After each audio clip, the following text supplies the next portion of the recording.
It's Sunday morning at this refugee camp in Thailand. The congregation, made up of the Karen minority from neighboring Burma, spends its time praying for a better future. But memories of a painful past escaping Burma are unavoidable. Both of my husband's arms were cut off, and my son was stabbed through the heart. My uncle found their bodies and told me. Nari Mai Pa and her family did not flee their village fast enough before the Burmese army came.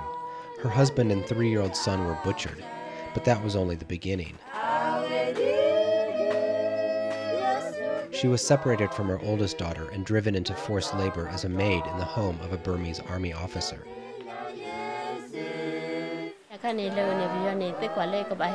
I was treated like a slave. From the morning to the evening, I had to work all day.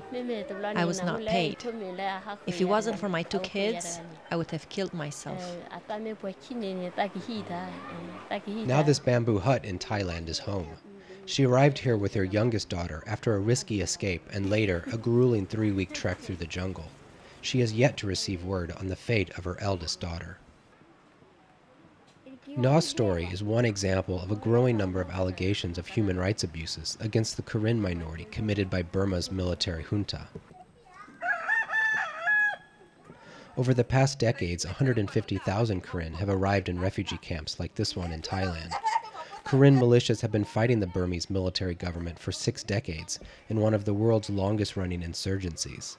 In response, the Burmese army is driving Karen villagers from their land in eastern Burma, often planting landmines in the villages so they cannot return. You have a regime who has been denying all international attempts to bring reconciliation to the country, who are hell-bent on eliminating resistance without making any political concessions. That's what it's about. In doing so, they're using brutal methods with horrendous human rights abuses. Ann Dunford says it's all getting worse.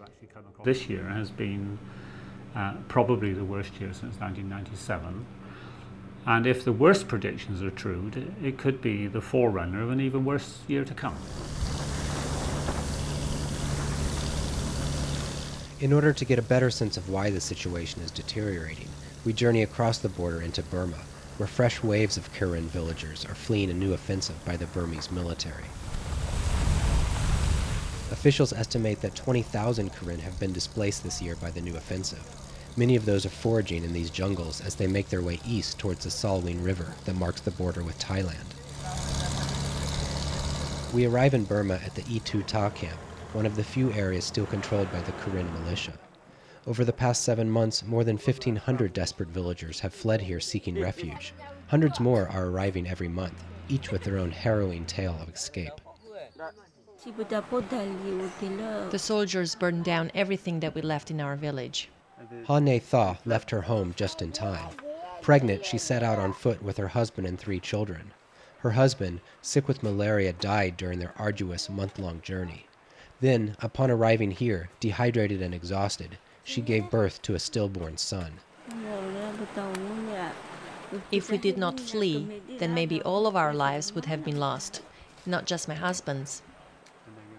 Although now safe in the camp, her troubles are not over. Her 2-year-old son is now sick, his belly swollen. She says it could be a reoccurring bout with malaria, but is probably a sign of intestinal parasites.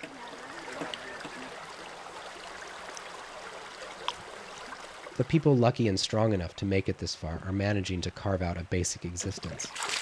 They bathe and wash clothes in the creek. Drinking water comes from wells dug by hand. International aid groups send in food from Thailand each month. Families are then responsible for picking up a month's supply of rice at the river and carrying it back to their huts, no matter their condition.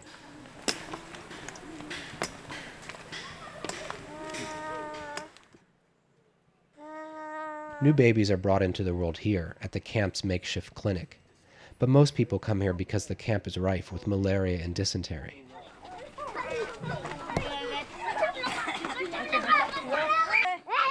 Although a pickup game of soccer has all the trappings of normal village life, it is still dangerous here.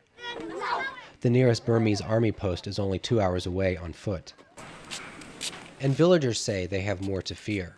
In the past, the Burmese army would only stay temporarily in ethnic Karen areas, but people here say this year it is establishing permanent camps. Many suspect the army is creating a broad security cordon around the junta's new national capital, which is not far from Karen State. Also, the government is seeking to exert control over the Salween River, where a massive damming project is planned. All of this, aid groups fear, means an even larger humanitarian crisis is now looming. I want to go to the refugee camp in Thailand, but it's impossible now. The increase of people seeking asylum in Thailand has made it more difficult to get into one of the official refugee camps, which are now overcrowded. So the Hay family, like thousands of others still stuck on the Burma side of the border, find themselves in limbo, spending their days playing with rocks instead of toys, and eating donated rice on donated plates. But more than anything else, they live with the fear that the Burmese army is advancing towards them. I don't want to live here for so long because I fear for our safety. I worry that if we stay here, we will be attacked.